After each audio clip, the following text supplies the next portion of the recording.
Why aren't you telling people you're doing non-stun kosher slaughter here? That's not where. Who are you working on behalf of? The security guard's in the alley. Where is he? Below you. He's right there. This doesn't look like it follows religious law, and it definitely doesn't follow UK animal welfare laws. They're on high alert because they found giving out Kosher slaughter, why don't you tell your customers? He's playing silly, isn't he? This one clip would shock the UK. Yeah, Is he right behind us? he's fucking following me. Flashing him. My name is Joey Carbstrong. For years, I've been investigating the way animals are treated inside industrial farming and slaughterhouses. I'm not the kind of activist who has shied away from sensitive topics, including religious slaughter. In March 2025, I released a shocking investigation exposing a UK halal slaughterhouse.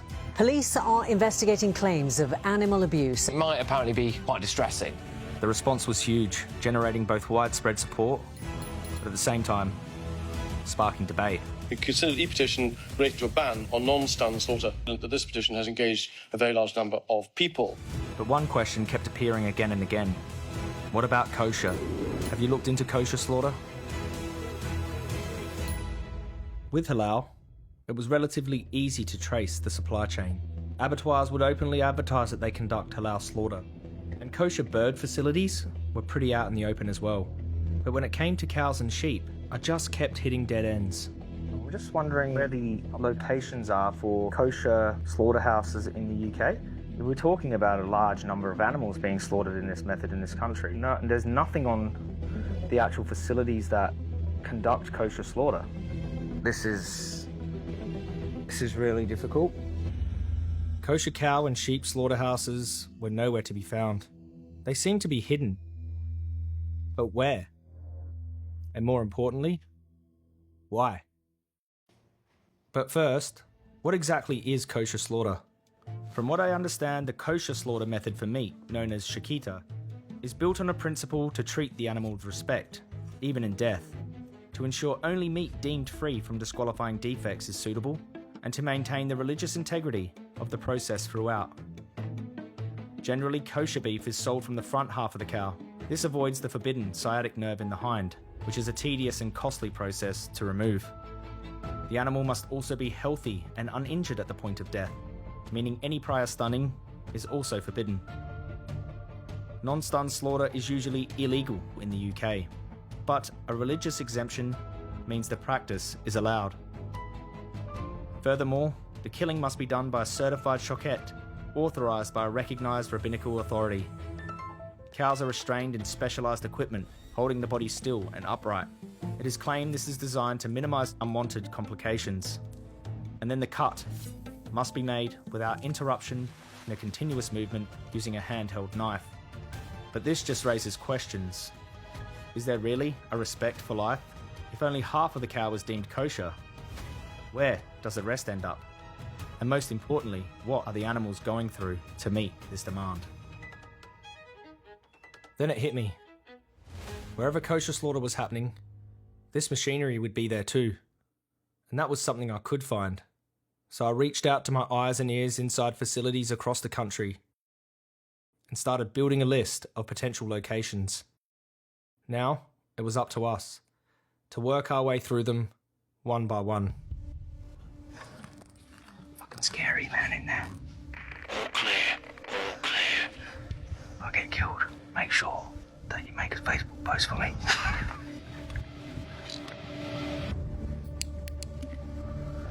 Oh, this is probably the creepiest place I've ever been in pitch black.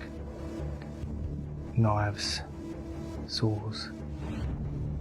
This place is what horror movies are made of. Honestly.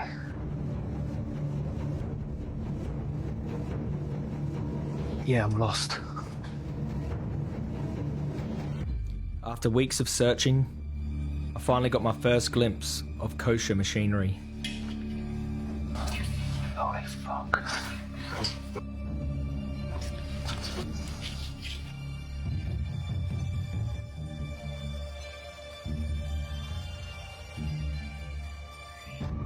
When we reviewed the footage, for weeks there was nothing. No activity, just empty rooms and occasional shadows in the door. On the bright side, the method was working. And then, we got lucky. We may or may not have been tipped off anonymously about some places that are doing non-stun slaughter and then sending those animals to be sold as kosher meat. They could be being dismembered fully conscious, so it's very important that we go and investigate, and that's where we're on our way to now. Hartshead Slaughterhouse sits high above the town of Mossley, hidden away on the hilltop with a large crucifix out the front. The place was covered in British insignia.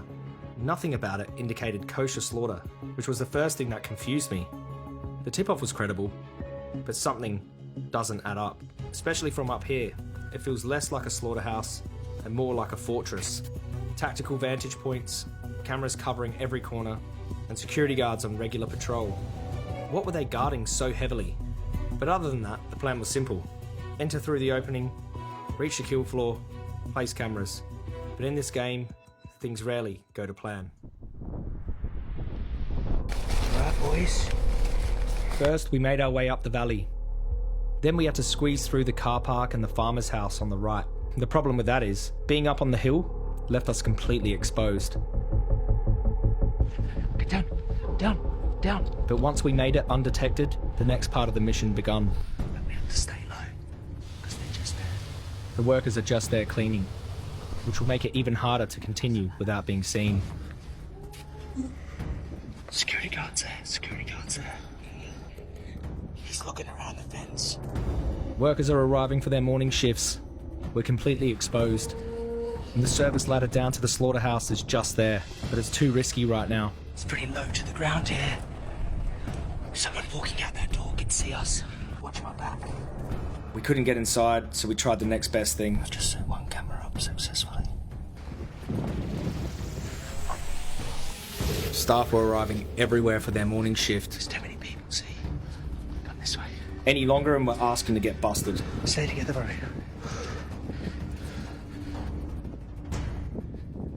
In the end, I managed to place a few cameras wherever I could. We finally had something. The angles weren't perfect, and most of the slaughter process was hidden from view. But the footage revealed something concerning. In UK slaughterhouses, excessive use of electric prods is illegal, a pattern I'd seen before. Moments like this often turned out to be warning signs that deeper problems might exist. Yeah, it's not easy, that's for sure, crawling right near a bunch of workers. We'd never lose sight of what this is all about. When I was on site, I could hear the cows from the lairage. As risky as this mission was, it put everything into perspective. They're why we're here. Like they'd been taken from their home, they didn't know where they were. Like I was tearing up. They're very smart animals and they know that something's not right. Cows are sensitive, intelligent beings, emotionally complex creatures. They're timid and shy around strangers, but when they feel safe, are incredibly loving and playful, just like a big dog. It's horrible to think that just beyond those walls, something unthinkable was happening to them. We had to stop it. The further into the facility we went, the more dangerous it became. That was a bit too crazy even for me. The more people we had on the ground, the higher the risk. So I changed the plan. I called in more team members and asked them to pull back. Lookouts at 5 different points on the hill. Drones in the sky. Now, the real mission can begin. Gotta get in position. Let's go. From a distance, they all guided me up onto the roof and down the service ladder and straight into the open roller shutter. Getting inside was only the first part of the mission. I completely underestimated how hard it would be to get the cameras in the right position. No. What happened? The pole's obscuring the kill. That is too far. It's not a good spot, this one. Adding to this was the extreme environment. Really foggy tonight. I suppose it's harder to see. It's raining tonight, so be extra careful on the ladder. Making it across the roof was sometimes simple. I was really calm tonight and just didn't let it spook me that he was there. But other times, it seemed impossible. The roof was at ground level, and if anyone looked up at the wrong time, they'd see me. He flashed a torch up there and it shined on the roof. The lookouts had their hands full. Look, there's a lot of people walking around. I've lost visual on the 2 workers. Adrenaline was high. The security guard's in the alley. Phoenix, do you copy? But just beyond that roof was the entry point to pull down the cameras and start all over again. My God, we've nearly got him. Night after night, we got closer. Yep, that's it, mate. We're gonna get you. And just when I thought I had the perfect shot, I believe it. I think it's the perfect shot. I think it's the perfect shot. I don't know. disappointment. No. We had to continuously step it up a notch. Yeah, it's tricky, but I think we can do it. I think I've got a good strategy here. It's not perfect, but new methods, new equipment. About to go to do another round. What I thought might take days took much longer. The date is Sunday the 15th of February 2026. Nights turned into weeks. The date is the 20th of February. As you can see, this is Joey Carbstrong here. The 23rd. 24th of February. I hope it's the final setup. And weeks turned into months. Been investigating this place for a few months now. Yeah, I just set up 4 hidden cameras on the kill floor. Monday, March the 2nd. Set up 4 +1, 5 cameras. Another 4 cameras. Then the persistence started paying off. Oh God. These vocalizations were so disturbing. We cannot add them all here. The shots became more and more revealing, Oh my God. with each new angle giving us a new horrifying glimpse. Where's the fucking humanity? Oh my God, man. I can't, dude. I'm trying to fucking get some sustenance. And it's making me fucking want to vomit. I can't think about it, man. I can't think about it.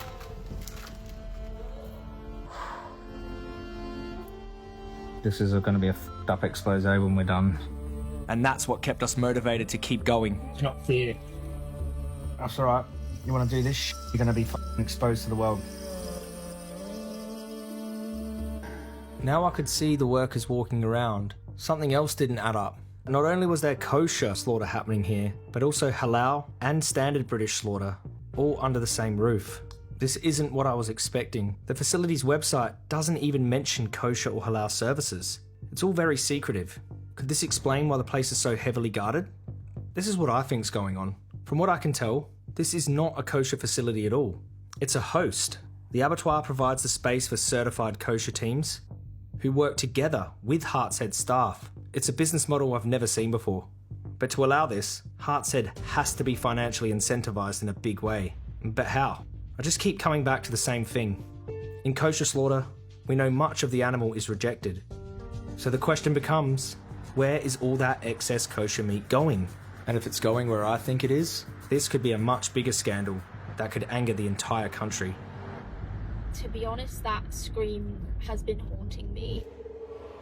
We have to film from all angles. It's ambitious, but it's what you have to do in order to really seal the deal.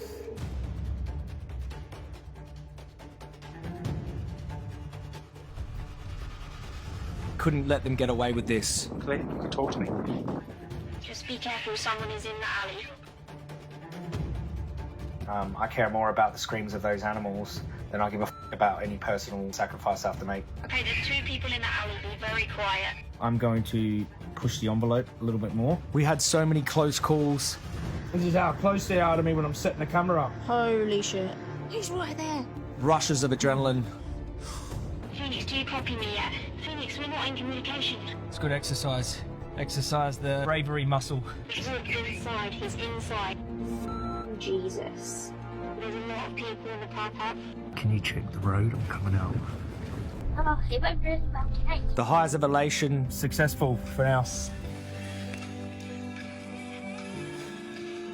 And the lows of failure I feel really sad and wore down the entire team. I think we are all feeling really exhausted. I can't see what I'm looking at properly. It's just hard. I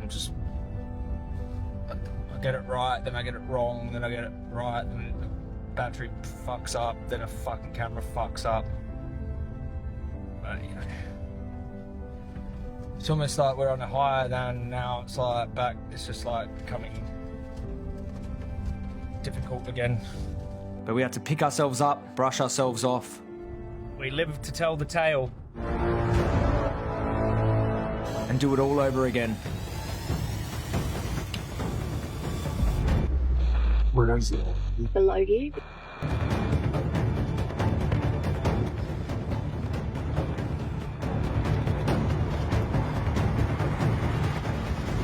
And then finally,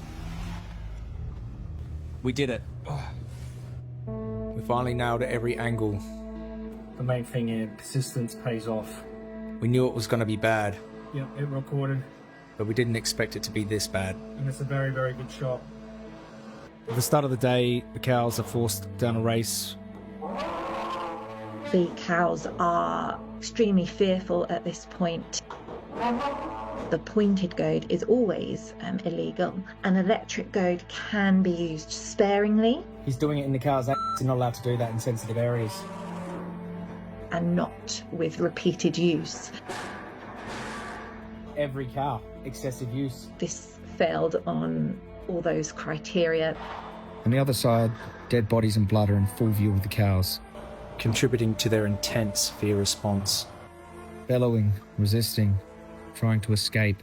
The worker repeatedly shocks them again, with nowhere for the cows to go. Trapped inside a tiny restrainer, the cows thrash, often begging or licking, before their throats are sawn open. During this time, there would be substantial responses to the cut that are likely indicative of pain and distress. After the cut, the cows continue to gasp, thrash and struggle, often still breathing, blinking or vocalizing. Whole body shaking, tail wagging and licking behaviour. They're dragged out and he has not even checked if they're conscious, mate. Inadequate or completely absent checks for consciousness when systematic checks for consciousness are required.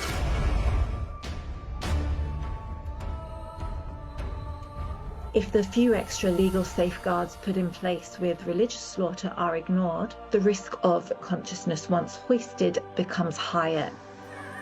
With signs of life or consciousness evident, the cows were then hoisted. The final case of the most serious form of illegality I'd like to mention, inappropriate equipment. But many become stuck in the machinery. Again, all leading to additional distress for the cows. Backup stuns were used often, but were ineffective and had to be used again and again. This is why they don't want no one seeing this, man. Look at this shit. In the dismemberment area, we see obvious reactions to external stimuli, which include body movement.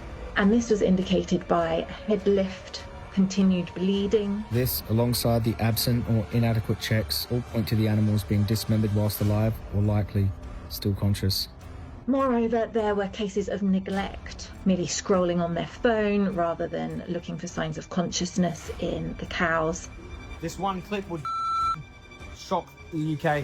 The non-stun religious slaughter was horrifying, but when we reviewed the standard British slaughter, our jaws dropped.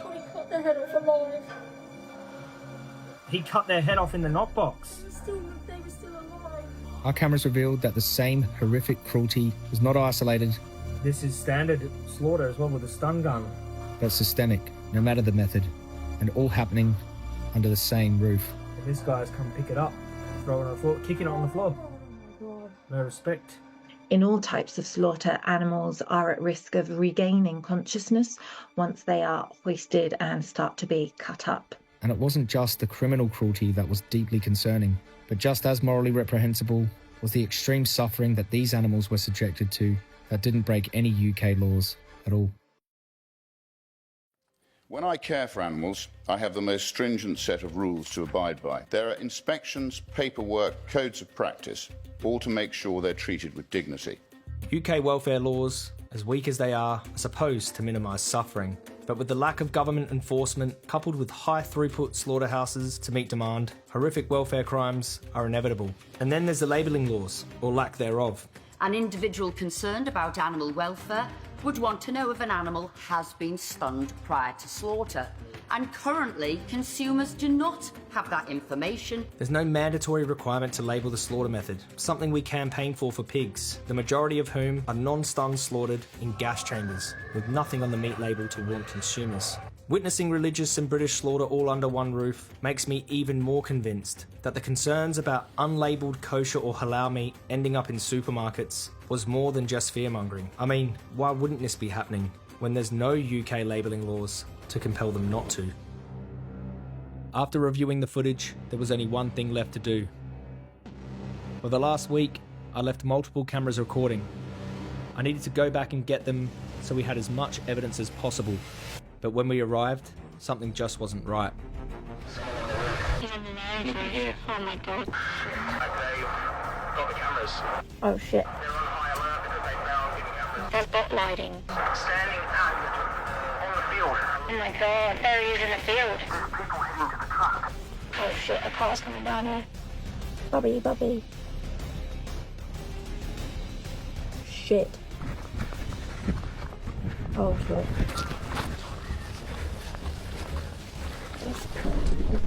Okay. This guy's following us. He's fucking following us. Grabbing your phone? Yeah. Is he right behind us? Swerving left and right behind us. So they'd found all our cameras and chased us off. Which makes what I was about to do next very interesting.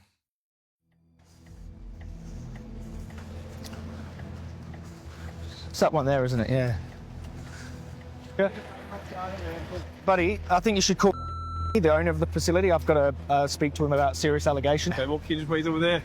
I have to go to the reception. Get on. You know why we're here? You want Richard or not? Richard. Richard Mullaney is owner of Heart's Head Meats. It turns over around £70 million a year and passed multiple certifications, including the highest rating, BRC AA+, which at this point feels more like a bad joke than a legitimate test of welfare. Because whatever he passed on paper, he didn't pass my inspection. You're the owner of the facility? Yeah. My name's Joey Carbstrong. Right. I'm an investigator and filmmaker. Right, yeah. I'm here to offer you a right to respond to some serious allegations of criminal animal cruelty taking place at your facility. Don't touch my camera. I allege to you that the animals here are being chopped up conscious on the kill line. Okay. I allege to you that there's inadequate equipment causing animals to get stuck with their horns inside of the kill box. And I allege to you that the person operating that kill box is using an electric goad excessively.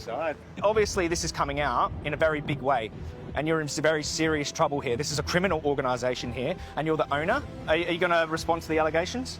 You're the police officer. Well, you're not. These are criminal acts of animal. Are you going to answer the allegations, or are you going to answer them to the media when they contact you very shortly? He's playing silly, isn't he? We're going to be reporting it to the FSA. All right, crack on. Crack on. As the owner, do you realise that you're culpable for the crimes that take place on the kill floor? Don't screw you. Why aren't you telling people you're doing non-stun kosher slaughter here? Why, would you do that here? Yeah. Oh, right. News to me. Kosher slaughter. Non-stun, where the animals are being dismembered fully conscious. Why don't you tell your customers? We have to get more force, bro. The next question was obvious.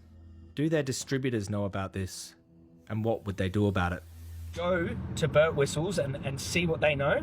Burt Whistles claims to be among the largest catering butchers in the UK, over the years supplying major food outlets, and is also a key distributor of Heart's Head finest quality beef. It's a serious matter. The animals are screaming and begging in agony. As you're saying, but I've seen no proof. I've got no proof. I can show you it right now. No, I don't want to see it. I don't have time. I've got a visitor. You don't have time to see the animals being cut up fully conscious. Please, your details. And what's your name? My name's Glenn Eastwood. I'm the And you're one of the people who visited Heart's Head recently. Yeah, I did. Yeah, yeah, that's you in the photos. Saw what you said, yeah. And you said you did a full check of the whole process inside the kill floor, and you were very happy with the care the animals were given. Yeah, what we saw, yeah. And that is the problem. They had already been there and signalled confidence to the consumer. And what did you see? We saw the animals good husbandry. And he uses an electric prod on those animals repeatedly. And they go into a contained area, and their neck gets lifted up. I know what you're talking about. And the machinery the machinery that lifts the animal's neck up. Okay, but that's standard in slaughterhouses. Okay, it's actually for non-stun slaughter, that machine. Who are you working on behalf of? I don't report them to the authorities. You're the supplier into the consumer. Okay, consumer are buying a product that the animals have been treated in a criminal manner. Either they knew what was happening, or they didn't. and both are deeply concerning. Then we looked at the local end of the Hartshead chain, because the belief is, if you can't trust the big suppliers, go to the local butcher. The owner of this one came outside to confront me. We've investigated Hartshead, and they're cutting up animals alive, cutting up animals while they're conscious. I understand that, but your serious matter is out with Hartshead meat, not with that shop. You publicise Hartshead Meats. Hartshead Meats are doing criminal animal cruelty. I don't know that for a fact, though. I'm sorry, you need to calm down, mate. You could just never using them again after seeing that evidence, or you don't have to say anything. Why would you say that? It's a business. It's a business. But you're jeopardising the business who's earning money. You're earning money off of animals being tortured. No, you've got an issue with Hartshead meat, not with these. They're torturing the animals in there, that's what. what. That's nothing to do with us, is it? No accountability. Just 2 days later, they continued to promote Hartshead online. It was business as usual. Even if I grant that these outlets just didn't know, what I found troubling is that even after making them aware, no one led with any real concern for the animals, but rather how this might affect their bottom line. To speak to the kosher certifying body here. So there was one place left to turn, the religious authorities certifying Shakita, because if anyone should want urgent answers, it should be the people trusted by the Jewish community to protect the integrity of their faith. Jewish slaughter is called animal welfare crime, in your opinion? Well, no, it's not a crime to do kosher slaughter in the country. It's a crime to violate the animal welfare laws, and I understand that there are exemptions for certain kinds of religious practices, but those exemptions don't cover what I'm talking about. We see your staff in there. Sounds like impossible, it's not us. Throughout the entire month of February, we're talking about... We are there some days in February, that's right. What makes you think is our organisation is 4 or 5 different kosher organisations that work there? Okay, well, it's very likely that you're in this footage. Don't allow any cruelty to animals. There is electric prods being used in Hartshead constantly, okay, and that's all been filmed. It definitely is, because there's people with Shakita knives cutting the throat after they've been electric prod. Okay, we've had the footage analysed by welfare specialists, and it's clear the animals are alive while being dismembered. There's so many things what we're talking about. Do what you want. I know there's somebody from the government there always at all times, so I'm not sure what your problem is. Yeah, we're talking about a very serious matter of, if you'd like me to outline it for you... It's too bad. It's impossible. There's a meat inspector there, there's a vet there, every single slaughter. There's an FSA officer on site overseeing all this as well? Absolutely. I'm not going to deal with it now. Okay, that's your response. No problem. Okay, then that's unfortunate. What is your role at this certification body? This concerns your community because this doesn't look like it follows religious law, and it definitely doesn't follow UK animal welfare laws, which are a prosecutable offence, is what I'm saying. This is why it's serious. What do you want to do? What do you want to do today? I'm not going to answer. I'm asking for a response, and you're not even willing to listen to the crime. Okay, that's all. Since I'm not dealing with it today. Seems like an inconvenience to you that this matter is taking place. Next week or something. Nobody takes responsibility. By this point, the pattern was clear. Why don't you tell your customers that you do non-stun kosher slaughter here? But what about the mystery meat? Where does it go? 2024 DEFRA survey asked slaughterhouses where the hindquarters from kosher slaughtered cattle, sheep and goats were ending up. But the slaughterhouses provided no meaningful information. But the same survey did find that it was not being exported outside of the UK. And for all cattle, 69% of domestic destinations were left unspecified. So the meat is staying here, but where it goes was unclear to the officials doing the survey. With kosher, they don't eat the back half of the animal. Yeah. And whether that back half of the animal is coming here to be sold, without your knowledge? We already get whole lambs in. Whole lambs from Hartshead. Yeah. So no beef, no cows. All our cows come in, they're usually boxed and stuff like that. From Hartshead? Yeah. From Hartshead, right? And this is the problem. The butchers have no way of knowing what they're really being sold. It all comes boxed up and unlabelled. And with the slaughterhouse actively concealing their practices... Kosher slaughter here. Right, do we do that here? Yeah. All right. Means the entire chain is riddled with barriers which ensure there can never be traceability or transparency. There's non-stun kosher slaughter taking place at Hartshead. Are you aware of that? You don't. So it's not my kosher. And you don't buy rump steak from Hartshead? Yes, we'll buy rump steak. With kosher, they don't use 40% of the animal, the back end. So let's piece this all together. If entire carcasses are being rejected for kosher use, and if the hindquarters are always rejected, and if that meat is not being exported, and if slaughterhouses will not even tell the government where it ends up, and if there's no legal requirement to state the method of slaughter on the label, then where else can it be going other than right back into the UK general food supply? But why hide it? recent backlash in response to proposed changes to UK meat labelling laws might have just revealed the answer. Tucked away in the 2025 London Board for Chiquita report, where it warned that transparent labels may have a detrimental impact on the continued willingness of abattoirs to keep permitting Chiquita as part of their business model. That's the point. If the label tells the truth too clearly, the public may reject it. And if the public won't buy it, the slaughterhouses can't cash in, and may even stop hosting it. And then their entire shady business model, which relies on secrecy, falls apart. Yeah. All right. News to me.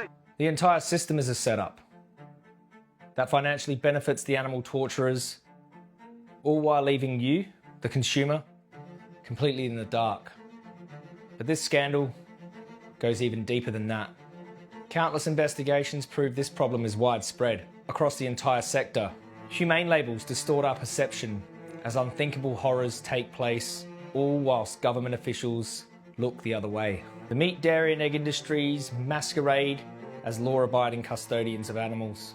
Whilst they commit mass atrocities with impunity, they take our money and feed us comforting lies. This was never about attacking any particular faith, because we all deserve to be properly informed, no matter our background. And the real question isn't which meat label we should trust, but whether we should trust the entire corrupt system at all. But where does that leave you? We all gotta eat, but luckily there's one label you can trust. A label that embodies a core principle that aligns with the values of anyone who cares about the animals whom their choices affect. And that label is vegan. This film is a call for not only accountability, but for unity. There are people with their own political agenda who seek to divide us from the animals, from each other, and from our true nature. Instead, focus on what unites us. Empathy, compassion, justice, our humanity.